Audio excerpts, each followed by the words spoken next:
नमस्ते किसान भाइयों, केसरी फार्म के एक नए वीडियो में आपका स्वागत है। आप सभी को याद होगा, पिछले वीडियो में हमने देखा कि एफसीआर क्या होता है, इसकी क्या इंपॉर्टेंस है, क्या इंपैक्ट है और क्या-क्या फैक्टर किसानों के इसे अफेक्ट करते हैं।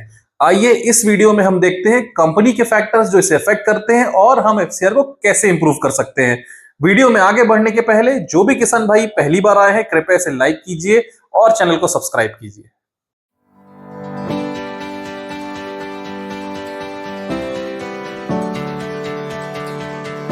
अभी तक आपने देखा होगा, ये मेरा चौथा वीडियो है। हम सिर्फ कंपनी की बुराई कर रहे हैं। हम कंपनी की बुराई नहीं कर रहे हैं, हम ये बता रहे हैं कि कंपनी को क्या करना चाहिए ताकि किसान बेवकूफ ना बने।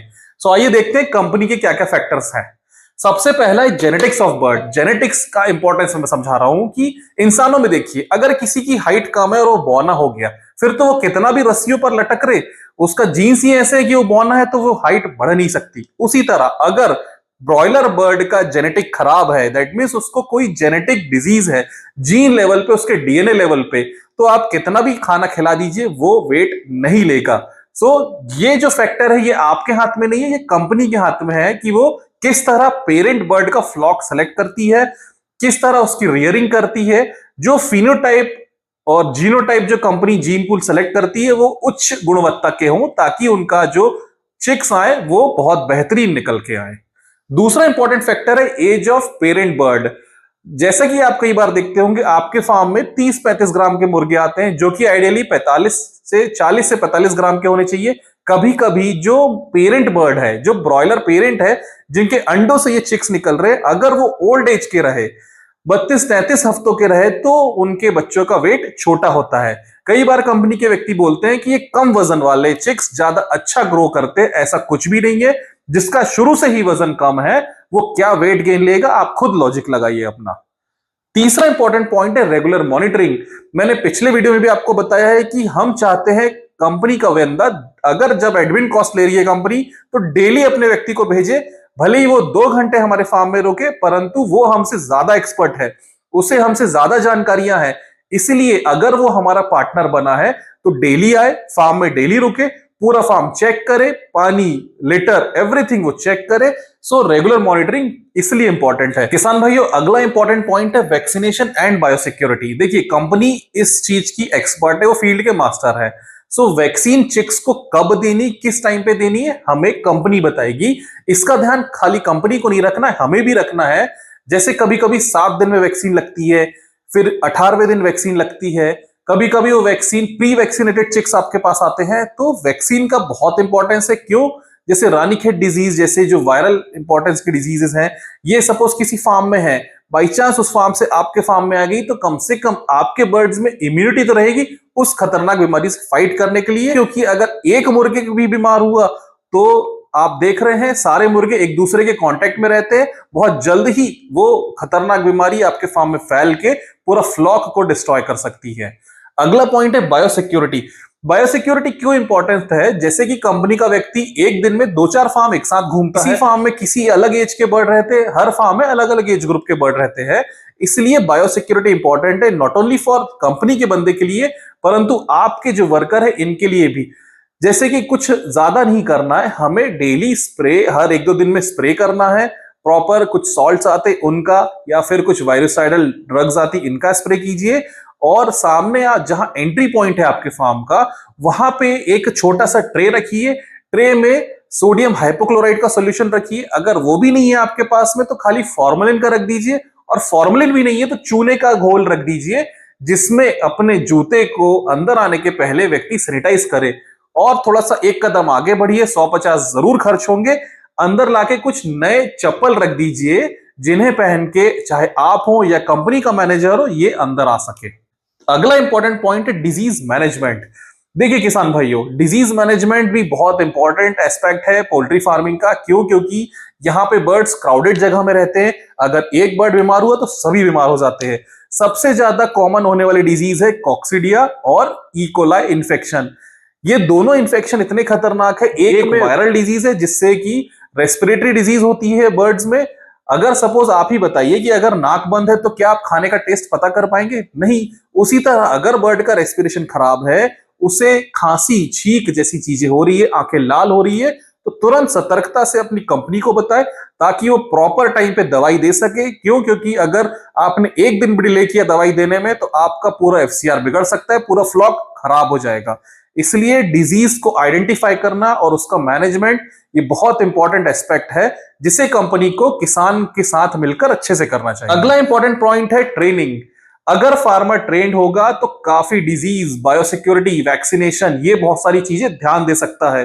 सो सबसे इंपॉर्टेंट पॉइंट है जो कंपनियों को करना चाहिए, इतने पैसे खर्च करवाती है, भाई उस फार्मर को ही बुलाओ और कम से कम 8 दिन 15 दिन की कुछ ट्रेनिंग दीजिए ताकि वो भी सतर्क हो जाए, क्योंकि अल्टीमेटली लॉस कंपनी का नहीं फार्मर का होता है। सो किसान भाइयों, हमने जाना एफसीआर क्या होता है, क्या इंपॉर्टेंस है, क्या फैक्टर है और इसे हम इंप्रूव कैसे कर सकते हैं। अब आता है सबसे पहले पैसा।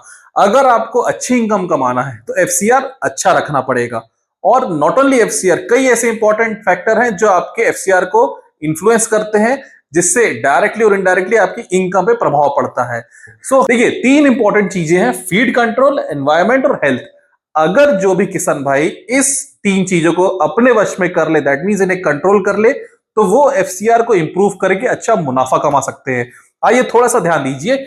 फीड कंट्रोल में सबसे पहला है ऑप्टिमाइजेशन ऑफ फीड, मतलब कितनी फीड की रिक्वायरमेंट उस दिन बर्ड को है। सपोज 0 डे है, पहला दिन मतलब 0 डे है जिस दिन आपके यहाँ चिक आया है, उस दिन मेरे ख्याल से 10,000 बर्ड पे 1 बैग फीड सफिशिएंट है। पेपर पे ही तो डालना है हमें हर 2-2 घंटे। क्यों? क्योंकि बर्ड खाता कम है, गिराता ज्यादा है, फेंकता इधर उधर है, तो फीड वेस्ट होता है। So optimization of feed is very much important. जैसे जैसे बर्ड बड़ा होता है हम उसे उतनी ही फीड दें जितनी उसकी बॉडी को उस दिन जरूरत है।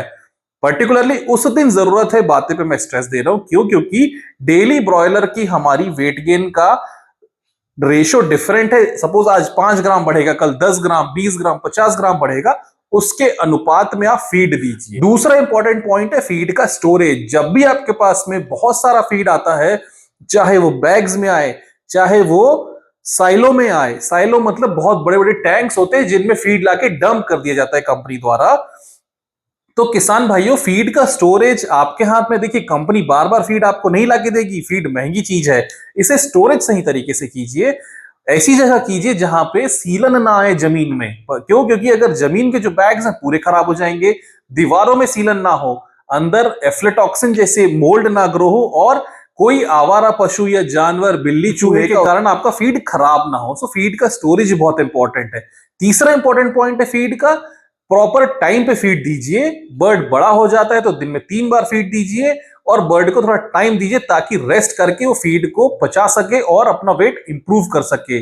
नेक्स्ट इंपॉर्टेंट पॉइंट है फीड में क्वालिटी ऑफ फीड। ये तो हमारे हाथ में नहीं है, ये कंपनी के हाथ में है, परंतु जो किसान भाई ओपन फार्मिंग करते हैं विदाउट कॉन्ट्रैक्ट फार्मिंग, वो भाई कुछ अच्छी कंपनियों से फीड खरीदे जो ट्रस्टेड हो, जिनके फॉर्मुलेशन गवर्नमेंट के सर्टिफाइड हो।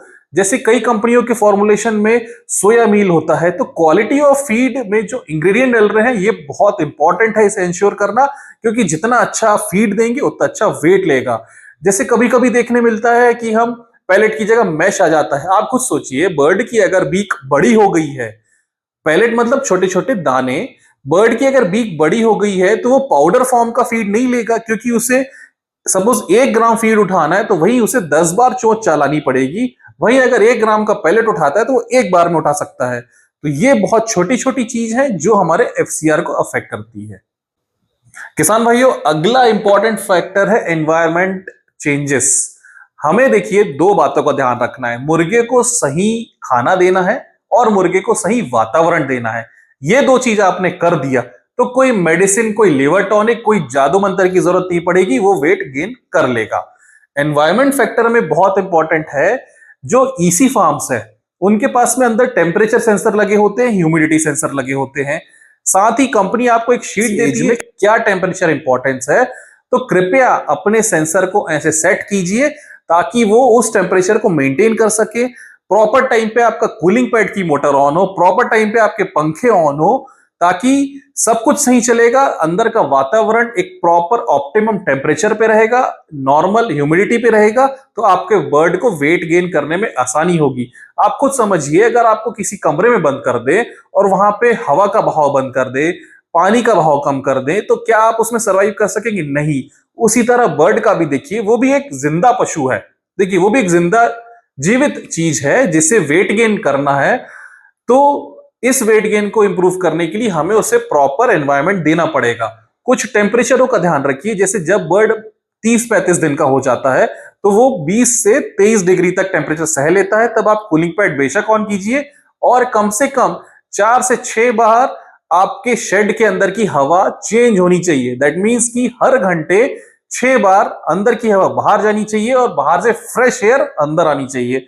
कुल मिला के अमोनिया जितना बाहर जाएगा और फ्रेश एयर जितनी आएगी, बर्ड उतना ही अच्छे से सांस ले पाएगा। तीसरा इंपॉर्टेंट फैक्टर है हेल्थ मैनेजमेंट।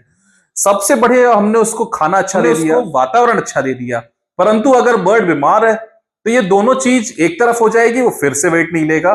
सो राइट टाइम पे उसका वैक्सीनेशन, राइट टाइम पे उसको डिजीज आइडेंटिफिकेशन इंपॉर्टेंट है, ताकि आप सही समय पे सही दवाई सही समय पे दे सके, ताकि वो वेट गेन कर सके डिजीज को कंट्रोल करने के बाद।